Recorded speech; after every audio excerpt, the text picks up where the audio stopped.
My name is आदिक्षमा। अगर आप मेरे चैनल पर नए हैं तो प्लीज़ मेरे चैनल को सब्सक्राइब कर दीजिएगा और घंटी को दबाना मत भूलिएगा और ऑल पे प्रेस कर दीजिएगा और लाइक भी करिएगा। आज की कहानी का नाम है जैसी करनी वैसी बनी। इस उक्ति का अर्थ है इस संसार में जो जैसा करता है उसे वैसा ही फल मिलता है क्योंकि संसार एक आईने की तरह है। जिस तरह हम आईने में अपना ही प्रतिबिंब दिखाई देता है उसी प्रकार इस संसार में जो जैसा करता है उसे वैसा ही फल मिलता है। अपनी बात को स्पष्ट करने के लिए कवि वंश का एक दुआ है इस प्रकार। होए बुराई ते बुरो यकीनो निर्धार खाड़ खनोगी और को ताको कूप तैयार। अर्थात यदि तुम बुरा करोगे तो बुरा ही होगा, इस बात को कोई नहीं टाल सकता। यदि तुम गड्ढा खोदोगे तो तुम्हारे लिए कुआं तैयार मिलेगा। अर्थात यदि तुम किसी के साथ बुरा कर रहे हो या गलत कर रहे हो तो तुम्हारे साथ बुरा और गलत ही होगा। एक गांव में राम और श्याम दो भाई रहते थे। दोनों ही बहुत ईमानदार और मेहनती थे। वे मिट्टी के बर्तन और मूर्तियां बनाते थे और फिर उन्हें मंडी में बेच आते थे। एक दिन राम अपने मिट्टी के बर्तन और मूर्तियां बनाकर मंडी में बेचने जा रहा था तभी उसे रास्ते में एक सेठ मिला। सेठ भी मंडी जा रहा था, इसलिए दोनों साथ चल पड़े। बातों ही बातों में सेठ ये जान गया कि राम बहुत सीधा साधा इंसान है। उसने राम को ठगने की सोची। वह राम से बोला, तुम यह मिट्टी के बर्तन मंडी में बेचने जा रहे हो, क्यों ना तुम इन्हें मुझे ही बेच दो, मैं इसके उचित दाम भी दे दूंगा और तुम्हें ज़्यादा दूर भी नहीं जाना पड़ेगा। राम ने सोचा यह सही कह रहा है, इसलिए राम बोला, ठीक है, लेकिन आप इस बर्तनों के कितने रुपए देंगे? सेठ बोला, देखो भाई, मैं पूरी बैलगाड़ी के 100 रुपये दूंगा। राम तैयार हो गया। सेठ ने 100 रुपये दे दिए। राम ने मिट्टी के बर्तन देकर जैसे ही बैलगाड़ी में बैठा तो सेठ ने बैलगाड़ी रोकने को कहा। सेठ ने कहा, मैंने तो मिट्टी के बर्तन के समेत बैलगाड़ी भी खरीदी है 100 रुपये में, तुम इसे नहीं ले जा सकते। राम को सेठ के व्यवहार पर बड़ा आश्चर्य हुआ। वह समझ गया कि सेठ ने उसे ठग लिया है। वह दुखी मन से बैलगाड़ी छोड़कर घर वापस आ गया। राम को बिना बैलगाड़ी के आते देखकर श्याम को बड़ा अचरज हुआ। राम ने उसे सारी कहानी बताई। राम की बात सुनकर श्याम समझ गया कि सेठ एक ठग था। उसने उस सेठ से बदला लेने की सोची।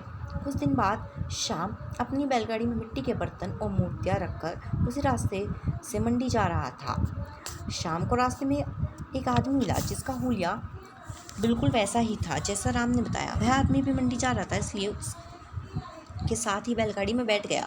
उसकी चिकनी चुपड़ी बातों में श्याम जान गया कि वह ठग है जिसने राम को ठगा था। ठग ने श्याम को आगे भी प्रस्ताव रखा कि वह पूरी गाड़ी की कीमत बता दे।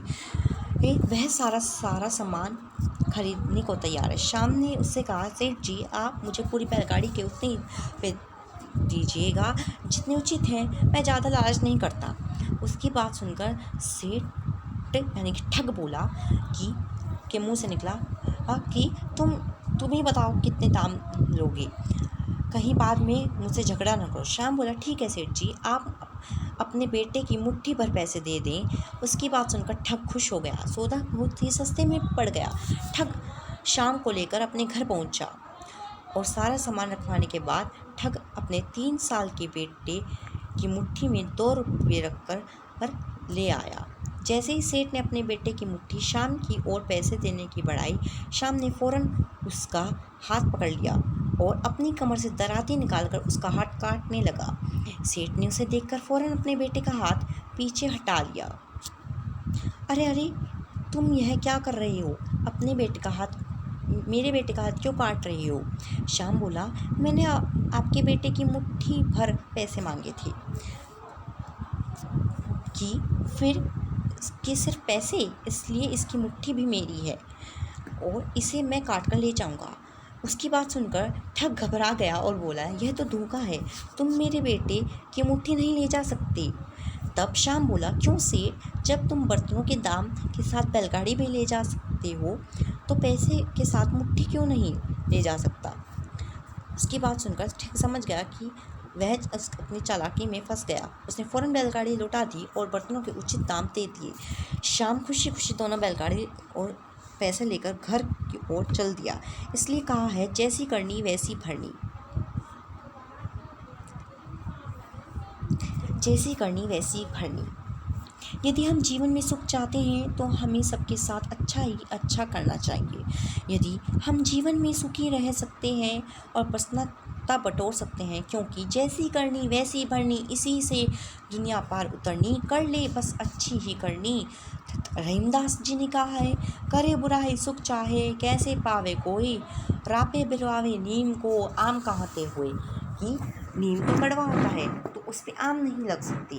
धन्यवाद।